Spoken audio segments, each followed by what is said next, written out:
Terry, thanks for speaking to us. 16 months out of football. This is the first time you've obviously spoken to us. Played Blantyre away a couple of weeks ago. We spoke to Jamie about his return to football and the games on that night. We're going to do the same with you tonight. 3 games, we'll break them down individually and we'll come on to that. But yeah, for you, 16 months out of football and returning to training a few months ago, how was that for you, getting back, meeting up with the band boys? It felt great to be back, you know, after 6 months out of being without football due to the coronavirus. It just feels amazing to be back with the boys and that. Obviously getting ready for Falkirk as well, start of August, you know. Pretty sure it's the 15th of August we go back, so I cannot wait for that. Thrilled to be back for the team. Terry, breaking down the games, game 1 finished 2-1 to us. Andy scored in the first and Jamie scored in the second. The game panned out, Andy scored first with a cracking well worked goal with Sean and Andy working together. The Blantyre scored what was a fantastic kind of 25-30 yard strike. Our response was within the minute, obviously an assist from yourself, corner, a very well worked corner, training ground stuff, into Jamie who obviously tucked it away with his head into the bottom corner. Just talk us through game 1. Yeah, it was a good goal from Andy, for Sean as well, obviously setting that up and Andy getting the goal. It was unfortunate that also we conceded a goal. What a good goal it was as well for Blantyre. For the cross in from me to Jamie, who's been working out for the last few weeks in that training, starting for baby steps and getting a bit better than that, you know. So it was a good goal from Jamie in that, and the first game 2-1. So happy with the result from that. And just speaking on the defensive side of things, you obviously playing a more kind of defensive role this year. Where do you think we can tighten up, obviously, on conceding a goal such as the one we did?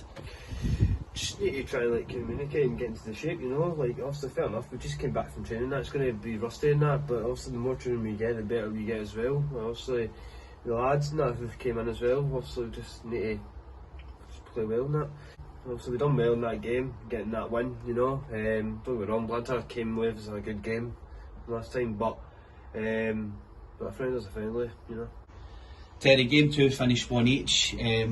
From right in saying, Blantyre took the lead through a fantastic Scott Doyle goal down the wing, outside of the foot past the keeper. A great finish again. Our response was within the couple of minutes. One of our new trialists getting on the score sheet. Just talk us through game 2.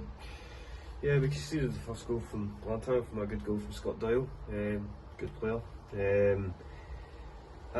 Obviously the heads went down, but we had to lift the back up to actual talk again, and then also the trialists, some shot on him, good goal. Hopefully we'll see more of that in the coming weeks and to the league as well with this young man, so can't wait for that. And the same question obviously as game 1, Terry. Again, we've conceded a fantastic goal. You know, where do you feel we can tighten up there? We just need to do more working harder and training and that. But we're better than this, you know. It's just the communication was kind of lacked down a bit in that game. But we just need to get better on that, you know, and just take it through training, step by step.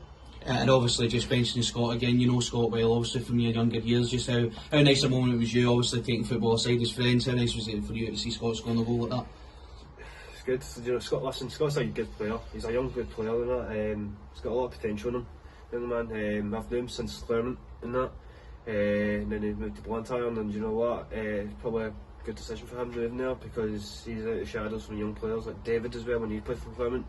So Scott's a brilliant player, you know. Brilliant player. Terry, game 3 was a bit of a different setting, finished nothing each. Frustrating is probably the word that we'll use for you guys, I think, for that game. Out of the 6 pre-season friendlies that we've played, obviously all against Blantyre, that was probably the most frustrating game. The positive to take, obviously, in a defensive mindset for you is obviously the clean sheet. But just talk us through your point of view for game 3. Yeah, it was really frustrating. Just trying to get that goal now, but the good thing is we didn't concede a goal. We all played well, both teams played well in that game, but it was just trying to get that rhythm to get into the goal and get in that habit. You're right about that, about also frustrating. Also, we played Blantyre 6 games now, and that game was probably the most frustrating game. All due respect to Blantyre for that, but obviously it was frustrating. But they're a good team. Listen, I'm not going to say they're not. They're a brilliant team. Blantyre, brilliant set out and brilliant club and that. So, but just hopefully do a wee bit more better on the next time. You know. And just reflecting on the 3 games, obviously, it's definitely a different game plan that we've seen from Blantyre. They wanted to press the ball that wee bit higher and wanted to get kind of in the faces of you guys more. And obviously, there were spells of the game where that worked for them. Is there any well wishes you would like to wish to Blantyre for the season ahead? Obviously, they've done us the favour by inviting us up to their ground, and we obviously had them down to us tonight. You know, is there anything you would like to say to Blantyre on the end of the games? Well, yeah, there's a lot of things I'd like to say. Like, listen, Blantyre came and they were hungry. Like, they were really hungry in that. They wanted to show what they're made of, and they want to show that they are the best. They're one of the best teams in the Premiership right now, and there's no doubt about that.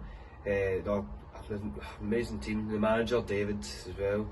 He's been with them for a few years now, and he's done a remarkable job for them as well. You know. But I've got a lot of respect for Blantyre, I do, especially for the manager as well, some of the players as well. But nah, they're some team, you know, and they show desire in that, and they show passion, and that's what you want. That's what you want to see for teams. You want love and passion, and that's what you get for the Vale and that, and it's like kind of similarity for Vale and Blantyre. Terry, you mentioned earlier in the interview, obviously the return to Falkirk is just round the corner. 15th of August, all going well, restrictions pending of course. We obviously continue with our pre-season. Tonight's out the road, and then Saturday we move on to, we're going to a place that you know well. We're over at John Wright's in East Kilbride to face your old club Claremont. Just sum up for us, you know, how much you're looking forward to kind of seeing old faces. I can obviously imagine it's been difficult with not being able to see the people that you know from there. They're from the local area around at Claremont. Obviously the pandemic, things have been in lockdown, you're not been able to see familiar faces and stuff. Just how much you're looking forward to seeing these guys after a few years, and you know, obviously tying back in with them, and obviously the games we've got up there ourselves. Yeah, it's exciting to go back at John Wright's, go against the World Club. It all started 7 years ago with the team. But good to see old faces as well, you know. Also go back to the pitch I used to train as well. It's really exciting, and it'll be good to also play against an old team that obviously how it all started. Last time we went against Claremont was in the league, and if I believe it was 4-0 we beat them. I scored in that game in fact.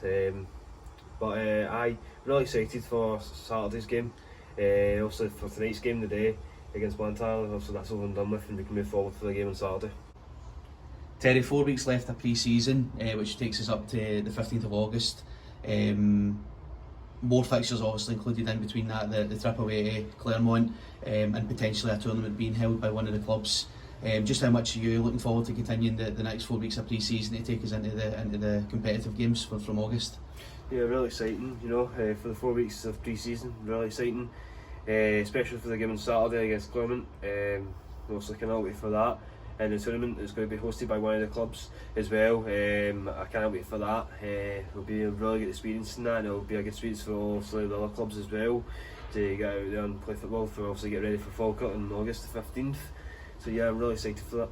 And just touching back on, obviously you're saying about you know, people getting back out playing football and stuff. You're one of our more experienced players in terms of Pan League. You've obviously been in the Pan League, you know, 7 years, kind of over and above that now. With the time you spent with us as well, you're closer to the 10-year mark now. You know, what was the difference in setting obviously the coronavirus and you know, going for that regular football every month, which was, you know, such a ball rolling situation to just nothing. What was the difference in that for you? Well, also when the coronavirus started and that, it was just a bit of worry in that, because I was thinking to myself, like, how's this going to cope with football and that? And also finding out where we're going to be out for football, and honestly it was just stressful and all that as well. Like, just not going out and getting out football and that. Like, so some of the boys as well from the team, they were obviously a bit devastated, and again, obviously I can imagine for other teams as well around the Pan League, they were obviously devastated about it as well. Didn't really help it a lot, but it's good that everything's getting back together again into the jigsaw, and putting that missing puzzle in that jigsaw, and just getting ready for that and for the league, because I cannot wait for August, you know, cannot wait for it. And Terry, just lastly summing up everything as a whole we spoke across the interview, touching back on tonight, Sean Smith, captain this season of the Pan team, he was your player of the night. Our opinion was it was the magnificent captain performance. What's your take on, you know, Sean Smith's performance tonight, and obviously he's now your captain for the season ahead? Sean played excellent in the 3 games tonight against Blantyre. if I'm all fairness, I think he was involved in a couple of goals, especially the goal for Andy as well. Obviously in the third match he took a tussle and that, got winded as well. But obviously, you know, Sean, when he goes down, he gets back up now, and that's what you love to see for a captain for Sean. Sean is a brilliant captain, you know what I mean? And I think it was the right decision. But also, what Alan and Ross made the decision to make him captain, and obviously with Jamie White as vice captain. You know, but aye, Sean was probably brilliant player of the night. Man of the match, wasn't a mistake to give him that. You know, brilliant player. And very lastly, before we let you go, anything you want to say for the season ahead? Let's do this. Because she's got so